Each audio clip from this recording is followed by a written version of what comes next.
గరం మసాలా వేయాలండి.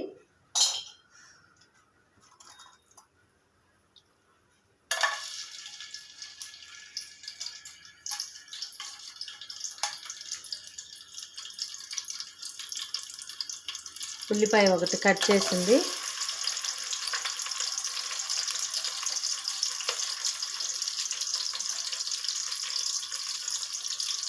పచ్చిమిర్చి.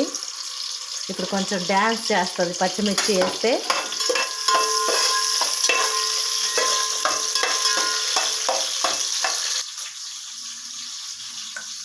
నెక్స్ట్ కూరగాయ ముక్కలన్నీ వేసుకుందాం మనం.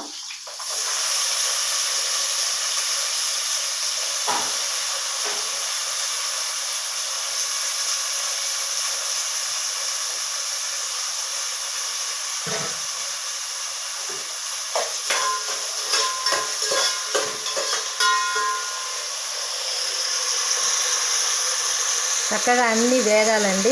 వేగిన తర్వాత అల్లం వెల్లుల్లి పేస్టు, కొత్తిమీర, కరివేపాకు వేద్దాం ఇందులో.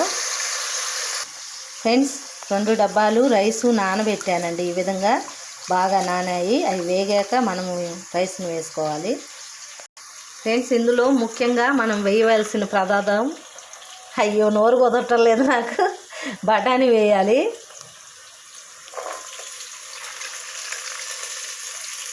గ్రీన్ పీస్ అది వేసేసుకుందాం.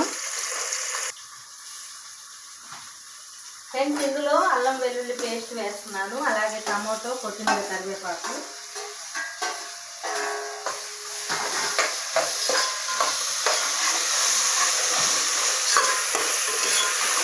బాగా వేగాలండి. ఇవన్నీ కూడా బాగా వేగాక కొంచెం ఉప్పు, అలాగే కొంచెం కారంని యాడ్ చేస్తాను.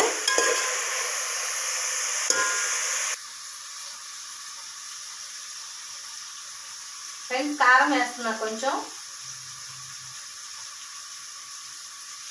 టేస్ట్కి సరిపడినంత వేయాలి.